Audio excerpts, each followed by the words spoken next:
Muy bien. ¿Se me escucha? Sí, doctor, sí se le escucha.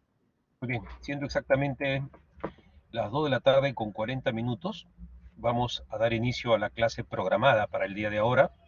Es acerca de glomerulopatías primarias 2. La verdad es que siempre se ha quedado con ese número 2. Se supone que hay glomerulopatías primarias 1.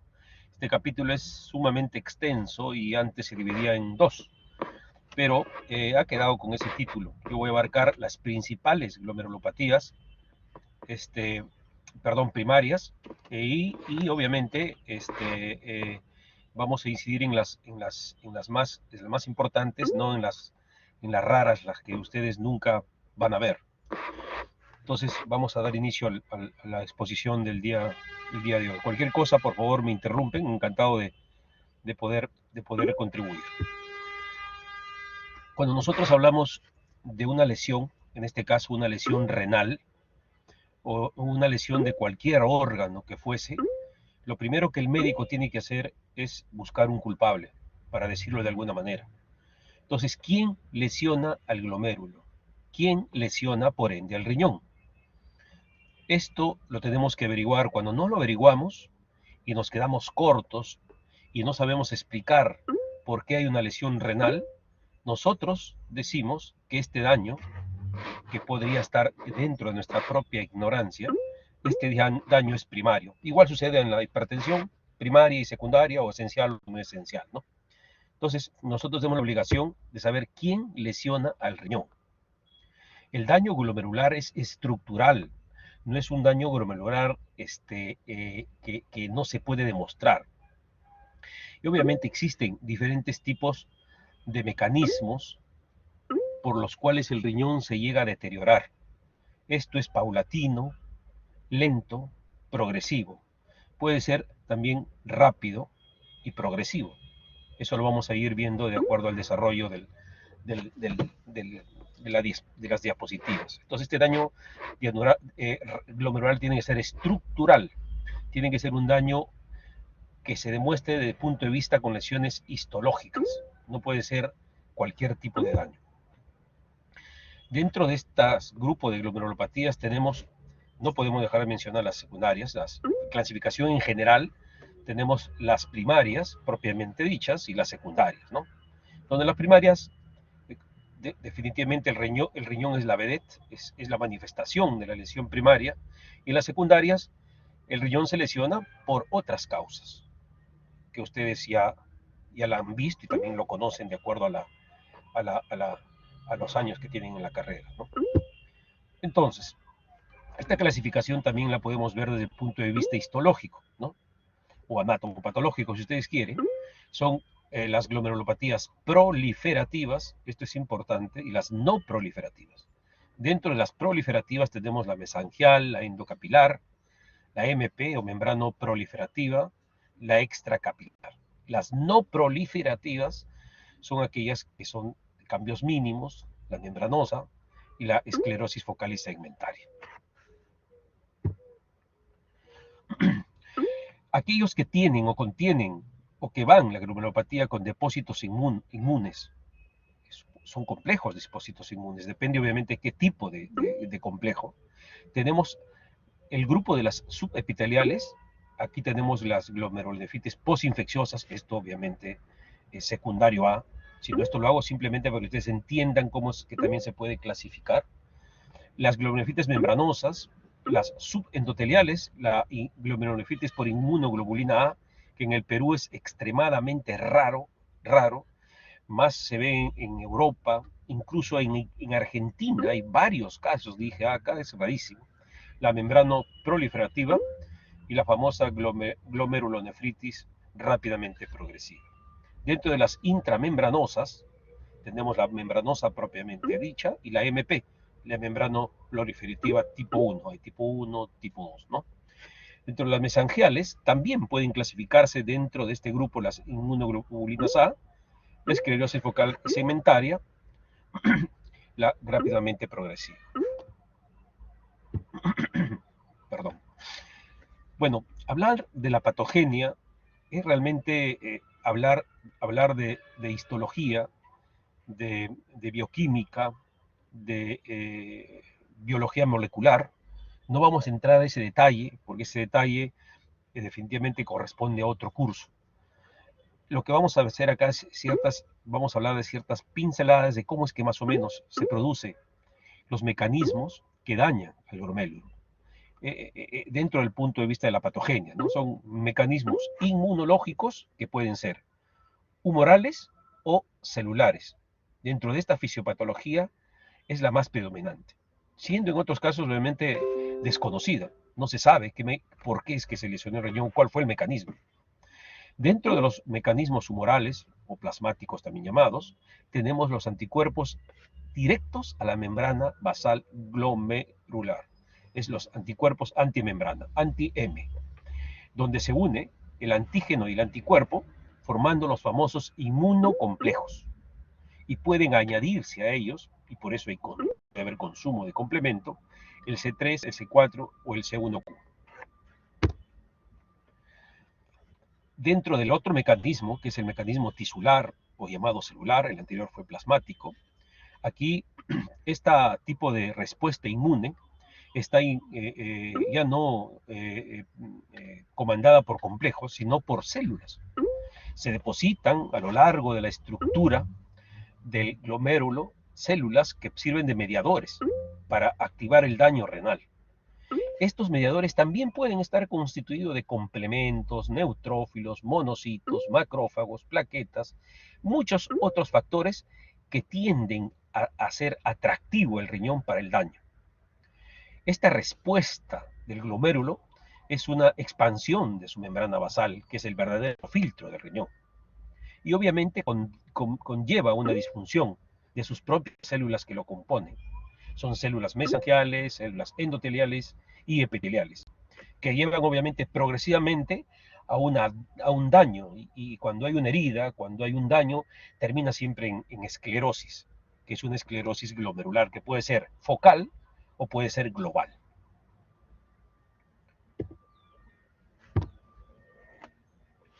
Seguimos dentro de las mismas glomerulopatías, teniendo en cuenta el tipo de clasificación, viendo el rublo de las primarias, en el parámetro de las no proliferativas. Ustedes ya saben, obviamente, la clínica del síndrome nefrótico, ya no tengo por qué decirlo, ¿no? Las que tienen predominantemente son los que contienen aquellas enfermedades llamadas cambios mínimos. Cambios mínimos, esto tienen que saberlo, es muy importante. Se ve muchísimo más en niños que en adultos. Muchas veces se puede confundir con otra glomerulopatía, pero la gran diferencia de esta primera glomerulopatía, cambios mínimos, es que tiene selectividad a la albúmina. Es la única glomerulopatía, ojo, la única glomerulopatía donde la pérdida de proteínas es casi exclusivamente albúmina. No existe otra glomerulopatía igual que ella. Cambios mínimos, ¿por qué? Porque los cambios son no demostrables a la biopsia. Y si hay alguna alteración, es tan mínima que puede pasar totalmente desapercibida. Entonces, por eso se llama cambios mínimos. Ya saben ustedes que es la única glomerulopatía que se elimina predominantemente albúmina, 90%, 85% de albúmina. Uno hace un trazado de un proteinograma electroforético y encuentra albúmina 90, 95, 99%. Más la clínica, solamente síndrome nefrótico, nunca nefrítico, entonces estamos hablando de una enfermedad de cambios mínimos. La segunda, la esclerosis focal segmentaria, que ustedes también ya tienen que haberlo visto. Hay primarias, obviamente, y secundarias, que estamos hablando solamente de primarias, que pueden también presentarse a cualquier edad, pero más es en edades a partir de los 25 a 30 años, 40 años, ¿no? La membranosa, de más edad, a partir de los 40 a 45 años, se relaciona mucho con cánceres, con neoplasias, con tumores sólidos, ¿no? Y la mesangial leve es una variante que puede también presentarse en cualquier etapa de la vida, pero más es en la etapa adulta. Dentro también de las glomerulopatías primarias tenemos las proliferativas. La clínica es más de un síndrome nefrítico, no nefrótico como el anterior. Y obviamente dentro de ellas están las componentes del endotelio capilar, que pueden ser agudas o crónicas también. La mensangio proliferativa, que puede ser crónica. La membrano proliferativa, que tiende a ser siempre crónica. Y la proliferativa epiteliar, las que nosotros llamamos con presencia de semilunas. Semilunas son lesiones en las asas glomerulares que simulan una media luna. Por eso se llaman semilunas. Y traduce mucha agresividad y agudeza. Tenemos también las glomerulopatías dentro de la clasificación, las tipos vasculíticas, ¿no? Que son un sinnúmero, aquellas que las conocemos y las que no conocemos, ¿no? El famosísimo síndrome de Wegener, el síndrome de Goodpasture, la púrpura trombocitopenia tromótica. Eso nos va a preguntar en el examen cómo es esto, no, por favor, tranquilos nomás. Yo solamente esto lo hago para que ustedes lo conozcan. El síndrome urémico hemolítico es común en nuestro medio, que va con diarrea generalmente y es muy especial en niños. Diarreas de una semana previa a la presentación de un síndrome nefrítico. El niño llega hasta hipertenso, orina un poco rojo con sangre, hace un síndrome nefrítico y se le hacen los análisis y sale un síndrome urémico hemolítico. Y también dentro de las que nos pueden dar más síndrome nefrítico o nefrótico tenemos las mesangio proliferativas. Glomerulopatías con síndrome nefrótico. Se trata de un grupo de glomerulopatías que no necesariamente es exclusividad del síndrome nefrótico, sino tienen más tendencia, ahí después le vas a presentar un cuadrito para que ustedes lo graben, más tendencia a ser síndrome nefrótico. Proteinuria, ya saben, masiva, persistente, mayor a 3.5 gramos en una orina bien recolectada de 24 horas, con edema, por lo general edema, dislipidemia casi siempre, lipiduria, si es que son más acuciosos los patólogos y pueden mostrarnos grasas en la orina, una disproteinemia, puede haber hipoalbuminemia, como le dije, marcada o no marcada, presencia o pérdida de proteínas de todo tipo, la alfa, la beta, la gamma globulina, depende obviamente de qué tipo de patología tengamos, ¿no? Pero es importante que ustedes siempre tengan presente esto. En el síndrome nefrótico lo que nunca puede faltar es la proteinuria en rango nefrótico. Nunca puede faltar. Tenemos dentro de las glomerulopatías la fisiopatología y algún tipo de alteraciones. Mira, acá lo que se trata simplemente es de que las lesiones glomerulares, cualesquiera que fuese el mecanismo, lo que va a hacer es que van a incrementar la permeabilidad de la membrana basal. La membrana basal es permeable y es antojadizamente selectiva. ¿Por qué digo antojadizamente selectiva? Porque deja pasar aquello que le conviene. Aquello que no le conviene, no lo deja pasar. Imagínense ustedes a una membrana basal como un colador, el más tupido que ustedes hayan visto, con los huequitos más pequeñitos que ustedes hayan visto. Se cierne. El riñón es un perfecto colador que separa aquellas cosas que no le hacen falta, que lo intoxican al cuerpo, y permite que se queden aquellas que se tienen que volver a reciclar o que en ese momento lo necesite el organismo. Entonces, suceden un montón de alteraciones donde entran obviamente a tallar un montón de alteraciones bioquímicas, humorales, celulares, y dañan a la barrera glomerular. No les voy a preguntar cómo es que se daña, qué es lo que sucede, no, una diapositiva simplemente informativa.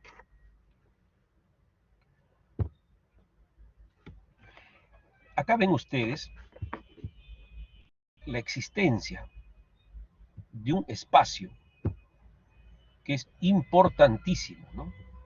Que es el espacio de la luz capilar que está señalado con el puntero. Caramba, no puedo utilizar el puntero. Entonces, justamente ahí, donde ven el espacio urinario, se encuentra la membrana basal glomerular, abajo está la luz capilar, y dentro ven unos espacios, unas protuberancias a manera de dedos, que son los llamados podocitos. Estos podocitos o procesos podálicos son los que pueden hacernos ver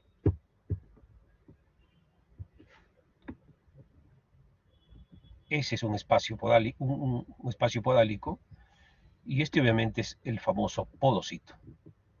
Entonces ven ustedes la cantidad de podocitos que hay y los espacios interpodocitarios. Y acá tenemos la luz capilar. Y esta es la membrana basal. Este es el perfecto colador. Gracias a ella no orinamos hematíes y no orinamos proteínas mayor de 150 miligramos en 24 horas.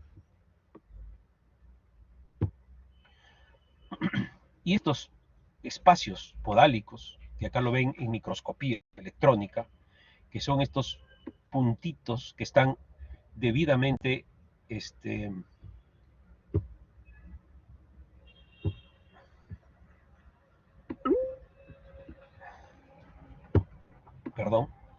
están debidamente constituidos alrededor del glomérulo.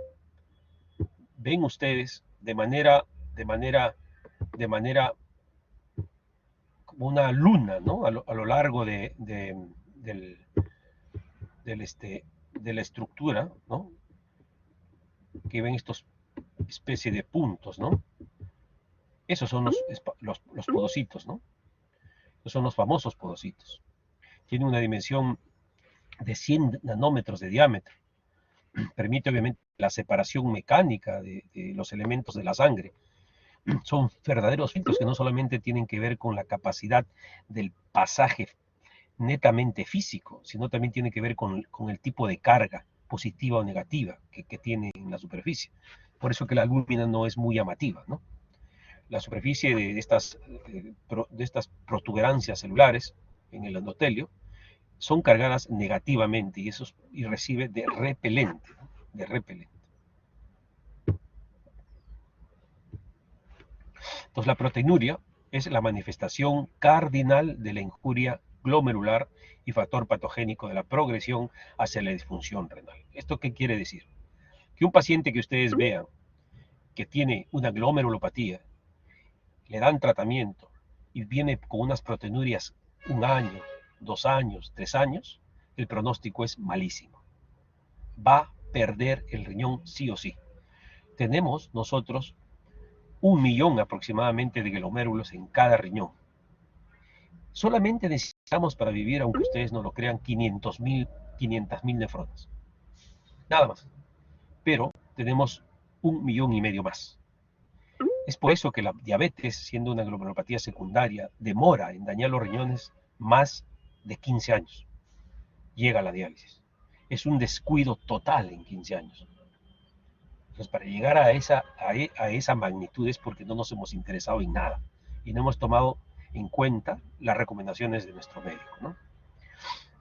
Entonces, todos estos resultados de estas alteraciones inciden en la permeabilidad de la membrana, ya que esta, como le digo, es selectiva y no puede dejar pasar lo que no debe dejar pasar.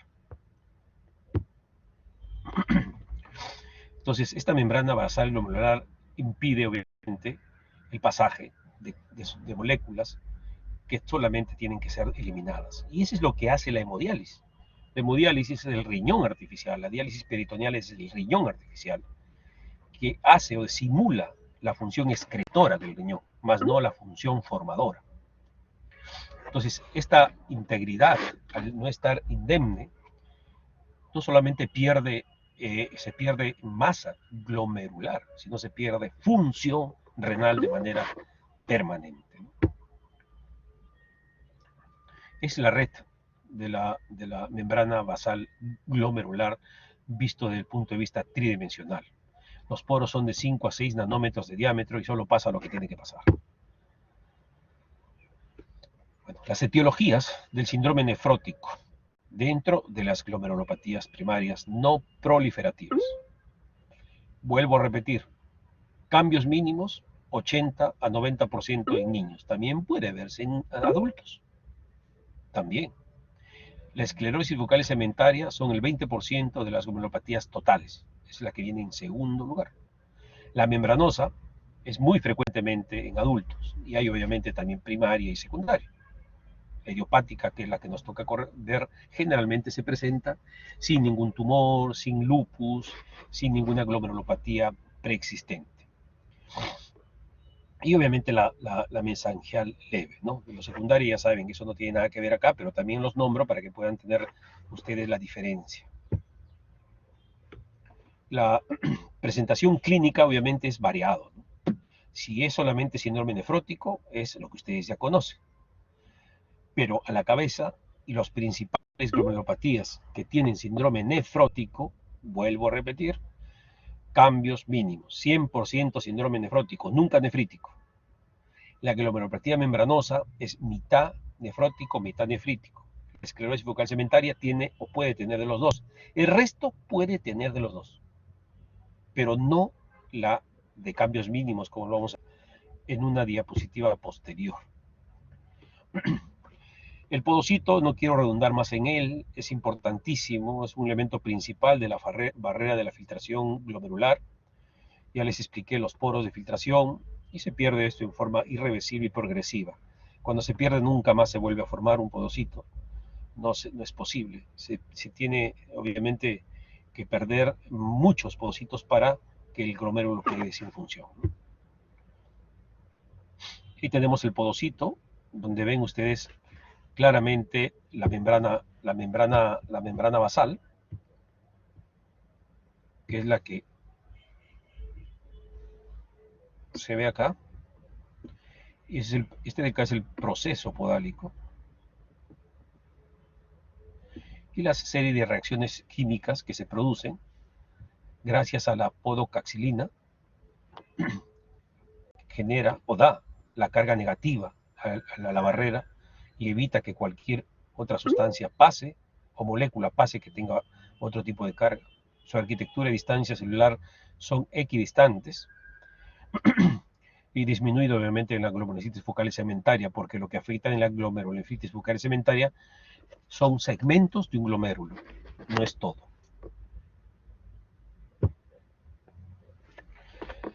Algunos otros aspectos patogénicos importantes es la lesión de estos podocitos, que lleva, como ya le adelanté, a una insuficiencia podocitaria y a un colapso progresivo y por ende a una enfermedad renal crónica estadio 5 y a una sustitución de la función renal bajo la modalidad de diálisis peritoneal, hemodiálisis o un trasplante renal, ¿no? La lesión puede ser también subletal, podicitaria, pero tiene que participar siempre el podocito. Gracias a ellos es que se hace la trivia de la selectividad. Una apoptosis, forma más frecuente de la pérdida de las células. Hay teorías incluso aparte de esto, ¿no? Pero luego esto no viene al caso, ¿no? Factores que incrementan esta muerte o apoptosis cerebral. La angiotensina 2 ya se ha demostrado que tiene un mecanismo directo sobre la lesión progresiva. Por eso es que es tan importante que los pacientes que tienen glomerulopatías y tienen proteinurias puedan recibir antiproteinúricos, que son todos los IECAS o los ARA2. Y otro grupo importante son aquellos que son más propensos a tener síndrome nefrítico, más no nefrótico. Dentro de ellas, ya saben ustedes qué es el síndrome nefrítico, ¿no? Y qué es el síndrome nefrótico. Todo aquella glomerulopatía, todo aquel paciente que venga con oliguria, hematuria, pero obviamente esta hematuria tiene que ser del glomérulo, con cilindros hemáticos o crenocitos, o también cilindros pegados hacia glóbulos rojos y piocitos, son muy sugestivos de un daño glomerular, porque puede sangrar en cualquier otro sitio y confundirse, ¿no? ¿Puede haber hipertensión arterial? Sí, puede haber. ¿Puede haber edema de cara? Por supuesto que puede haber edema de cara, aunque este generalmente no es tan notorio. ¿Y hay proteinuria? Sí hay proteinuria, pero es una proteinuria leve, no en rango nefrótico. Y puede haber caída del filtrado glomerular, incluso insuficiencia renal. ¿Qué es lo que nunca debe faltar en un síndrome nefrítico? Lo que nunca debe faltar en un síndrome nefrítico es hematuria. Puede incluso dejar de tener hipertensión, puede dejar de tener proteinuria, puede dejar de tener edema, pero si tiene hematuria y es de origen glomerular, eso es síndrome nefrítico. Entonces, dentro de estas etiologías, tenemos las secundarias, para que hagan una comparación, las glomerulonefritis post-cetotrocócica. Eso no lo vamos a ver acá, pero es una de las explicaciones. Otro tipo, las glomerulonefritis lúpicas, también se ven. Las glomerulonefritis membranoproliferativas primarias, las glomerulonefritis crioguluminémicas, IgM, IgG, en frío, y otras. Es un grupo inmenso de glomerulopatías. Generalmente las vasculitis van con síndrome nefrítico y a veces puro, ¿no?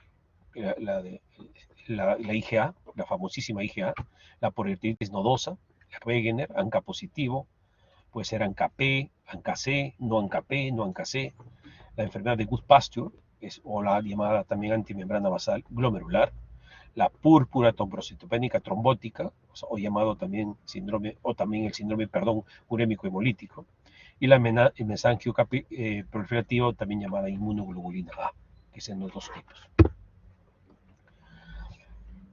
Dentro de estas glomerulopatías tenemos las glomerulopatías que son latentes, las que están permanentes, las que no se solucionan los cuadros. Aquí tenemos como un antecedente importante la microhematuria o microproteinuria. Dentro de estos grupos son importantes ver por qué motivo esto persiste. A veces hay que rebiopsiar al paciente, porque puede confundirse con una glomerulopatía agregada, ¿no? Las glomerulopatías terminales, estos van a la insuficiencia renal crónica en poco tiempo. Son malignas, entre comillas, porque no necesitan tener 15 años como la diabetes para dañar los dos riñones. Solo necesitan 3 o 4 años y los riñones, quedan totalmente inutilizables. Entonces acá tenemos algunas diferencias entre los signos y los síntomas desde el punto de vista de la etiología de la causa. ¿No? Es un síndrome nefrítico, un síndrome nefrótico, que hay una retención nitrogenada, si tiene o no tiene anemia. Entonces, cuando ustedes evalúen a un paciente donde ven algún desorden glomerular traducido en proteinuria, hematuria, hipertensión o disminución de la función renal, tenemos acá algunos signos y síntomas que nos ayudan. En el nefrítico nunca debe faltar hematuria. Dentro de los síntomas más importantes es que el paciente puede dejar de orinar y puede estar sobrecargado. Puede tener congestión pulmonar, edema o dificultad para respirar. En el nefrótico, ahí vemos que la proteinuria es masiva, ¿no? Hay una gran hipoalbuminemia dentro de los signos. Y también dentro de los síntomas puede haber una sobrecarga hídrica, pero es más manifiesta el edema. Mucho más manifiesto el edema, es bien notorio. Retención nitrogenada o insuficiencia renal. Acá vemos dentro de los signos, vemos elevación de la urea y la creatinina, puede haber acidosis metabólica, hipercalemia leve, puede también haber trastornos del sodio. Dentro de los síntomas también pueden presentarse con una sobrecarga hídrica, con un edema, que puede ser incluso hasta nasarca. Anemia. Saben que la insuficiencia renal crónica, casi todos tienen anemia. Entonces acá tenemos que hacer una distinción. Si es agudo, no va a haber anemia.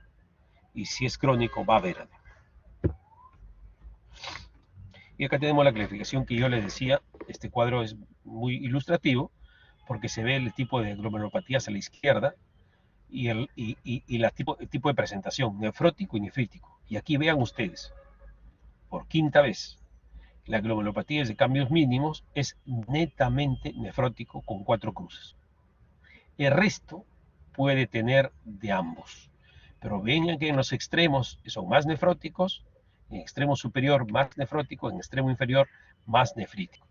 Así es que uno de los representantes de las glomerulopatías más nefríticas son las glomerulopatías tipo crecientes, o las proliferativas difusas, o la membrana no proliferativa. Y la donde tienen más posibilidades de enfermedad con síndrome nefrótico tenemos la enfermedad de cambios mínimos y las membranosas, y la glomerulopatía diabética obviamente que es secundaria, pero también es importante mencionarlo para que ustedes nunca se olviden, lo lleven siempre, lo tengan siempre, perdón, en cuenta. Entonces, hemos visto parte de la patología del riñón, parte de las lesiones del riñón. Esta es una fotografía ilustrativa de cómo es que están constituidos los dos riñones, que son dos perfectos ovillos de hilo, donde están representados por vasos vasculares, tanto arteriales como venosos. Entonces, importantísimo detectar una insuficiencia renal aguda, sobre todo aquella que es rápidamente progresiva y va más con un síndrome nefrítico que nefrótico. Entonces, esta se define como la caída de la función renal al 50% en menos de 3 meses. Esto es cuando es lenta, cuando es progresiva, ¿no? Anatomopatológicamente que corresponde con una glomerulofritis a semilunes. Se hace una biopsia y se encuentra eso. La evolución pronóstico depende de la etiología. Depende de la etiología. Aquí tenemos la sobrevida, de acuerdo a los distintos tipos de histología. Vemos que la de cambio mínimo solamente hacen cosquillas, nadie muere, nadie pierde el riñón, y aquellas que tienen más el daño renal con semilunas o crecientes epiteliales son aquellos que no les dura el riñón, que a la vuelta de 1 año, 2 años o 3 años ya están sin riñones. Y otro grupo intermedio que tenemos la membranosa, la focal cementaria, la MP, donde pueden durar hasta 10 a 15 años, quizás un poquito más dependiendo del tratamiento que se les dé, ¿no? La membrana proliferativa, aquí como les mostré en el cuadro, puede haber una combinación tanto de un síndrome nefrótico y nefrítico, la coexistencia de ambos, pero puede haber también con o sin complementemia, ¿no? Hasta un 50%. El tipo 1 es el que a nosotros nos corresponde, es la que no se encuentra la causa, es idiopática, primaria, pero también puede ser secundario a criobulimias, a hepatitis, a cáncer, a hepatitis C, infecciones crónicas, etcétera, etcétera. El tipo 2 también hay en la idiopática y también puede estar asociada a lipodistrofia renal. Y todas aquellas que tienen glomerulopatías, generalmente su tratamiento se inicia con terapia de inmunosupresión tipo esteroidea. La crioglobulinemia mixta son inmunoglobulinas con la propiedad de precipitar de forma reversible con el frío. Desde 1900, no es el frío del medio ambiente, obviamente, ¿no? Desde 1974 se mantiene la clasificación de Brut en 3 tipos.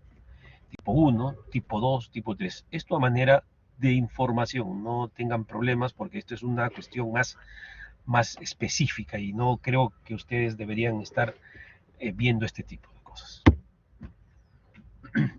Esta tampoco, no se preocupen. Ahora sí, siguiendo las glomerulopatías primarias, dentro de la patología me interesa muchísimo que ustedes sepan que la que más problemas nos da y la que hay que actuar rápido es la rápidamente progresiva, la extracapilar difusa o crescéntica. La incuria glomerular es severa, el daño es rápido y progresivo y se tiene que incluso iniciar tratamiento inmunosupresor a ciegas hasta que nosotros tengamos la batería de análisis en nuestras manos. Perdón. Y entonces es importante detectarlo. Generalmente el paciente viene hipertenso, con algún trastorno de conciencia, con disminución del volumen urinario, disminución de la diuresis, urea y creatinina comienzan a elevarse de manera progresiva, puede ser insuficiencia respiratoria, puede ser un síndrome pulmón-riñón, el paciente está en ventilación mecánica, intubado, con edema agudo de pulmón, hay que dializarlo de emergencia y darle pulsos de corticoides a dosis altas de 1 gramo por día de metilprednisolona, por ejemplo, en tres días seguidos. Así a veces logramos parar esta lluvia de inmunocomplejos que alteran la arquitectura del glomérulo y hacen que falle el riñón de manera global.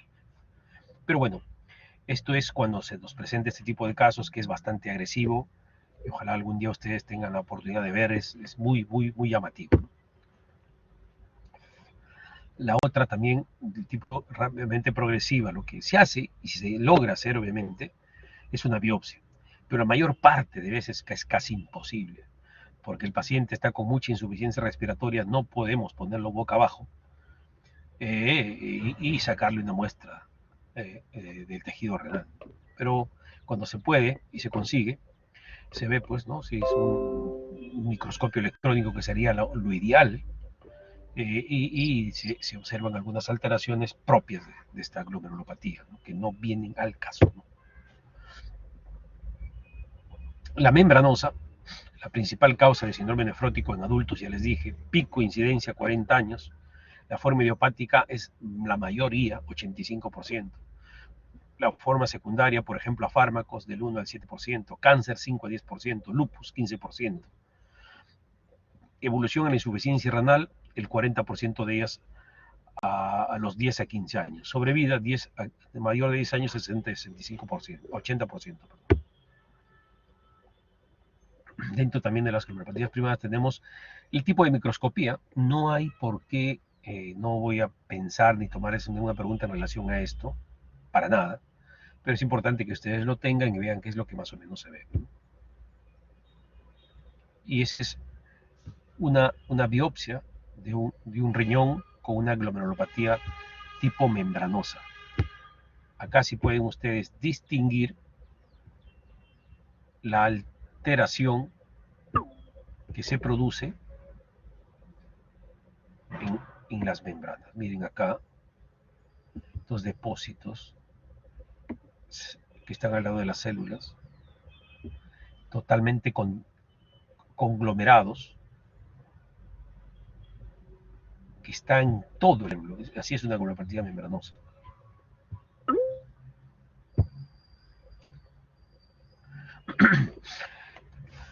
Y nuevamente incido en la de cambios mínimos, que es la principal causa del síndrome nefrótico, 2 a 6 años, su pico máximo. Puede o no asociarse a infecciones respiratorias, sí, a inmunizaciones, sí, pero generalmente es primario, es totalmente primario. Y se soluciona rápido, incluso que hay que a veces utilizar un poquito de corticoides y se soluciona, ¿no? Generalmente se ve a la microscopía glomérulos normales, la inmunofluorescencia es negativa, la microscopía electrónica, cierta esfacelación de podocitos, pero nada más. Y el cuadro clínico, lo vuelvo a repetir, albuminuria selectiva mayor del 80-90%, y son muy sensibles a los corticoides. Muy buen pronóstico. Así se presentan los niños a la consulta o a la emergencia y pueden confundirse obviamente porque le ha picado de repente algo, una intoxicación. No, es un síndrome nefrótico.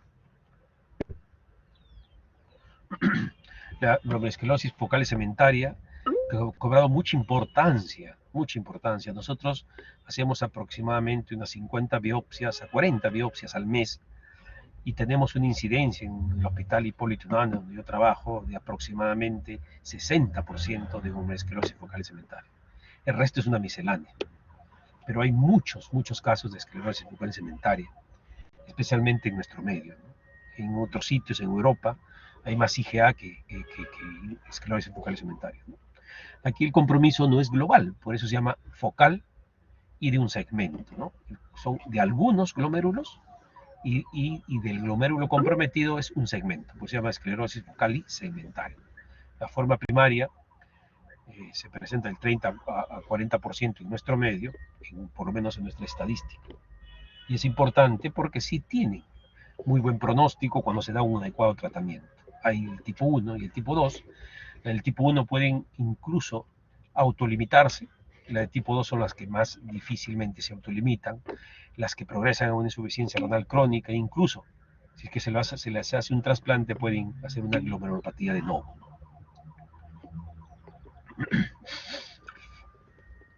También a la microscopía electrónica lo que se ve es eso, son depósitos focales, puede haber IgM o C3, consumo y complemento, puede presentarse con un síndrome nefrótico, también con nefrítico, puede ser mixto, recurrencia del 25 al 50% de los pacientes trasplantados es aquella del tipo 2. Dentro de las mismas glomerulopatías primarias tenemos la glomerulofritis MP o llamada membranoproliferativa, también llamada mesangio capilar, causa el 10 al 20% de los síndromes nefróticos en niños y adultos jóvenes y pueden estar asociados a malignidad. La forma primaria, tenemos el tipo 1 y el tipo 2. La diferencia solo se da en microscopía electrónica. No podemos diferenciarlo a veces desde el punto de vista clínico, aunque la tipo 2 son más agresivas que la del tipo 1. La forma secundaria, que no viene al caso, pero pueden estar presentes en lupus, en hepatitis, en HIV, en algunos abscesos crónicos, en algunos procesos inflamatorios crónicos, ¿no? Dentro también de las mismas glomerulopatías tenemos las membranoproliferativas en la microscopía electrónica, donde hay mucho consumo de complemento y se ven impregnados los glomérulos con C3, C4, inmunoglobulinas, depósitos subendoteliales densos. Cuadro clínico 50% van a la falla renal. No son buenas este tipo de glomerulopatías. Alta recurrencia en el post-trasplante, por eso a veces no se eligen a personas que tienen más de 60 años que tengan esta glomerulopatía, porque pueden volver a tener una glomerulopatía de nuevo y causar ya el daño per se del riñón.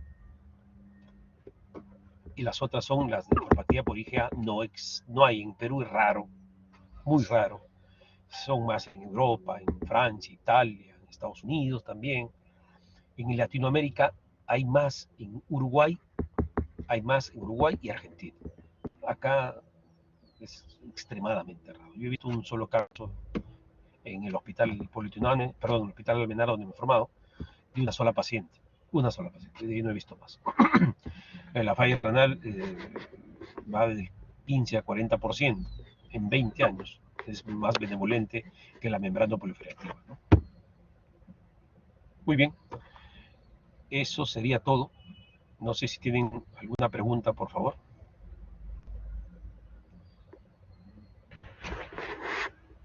Cuéntenme, ¿están pasando lista los profesores? ¿Quién es el delegado o delegada? Sí, doctor, están pasando un link. Doctor Orrego, ¿cómo está? Buenas tardes. Buenas tardes. ¿Qué tal? Habla doctor Carrasco. Sí, pasamos lista. Les enviamos un link, justo por eso acabo de entrar para enviar el link ahí para que marquen ellos asistencia.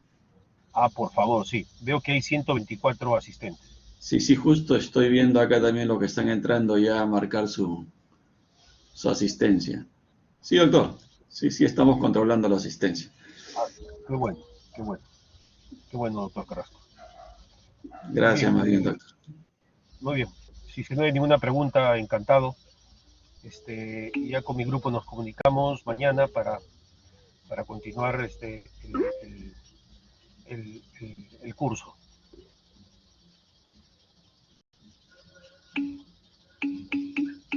Muchas gracias. Gracias, doctor Carrasco. Gracias, doctor. Gracias, muchas gracias. Hasta luego.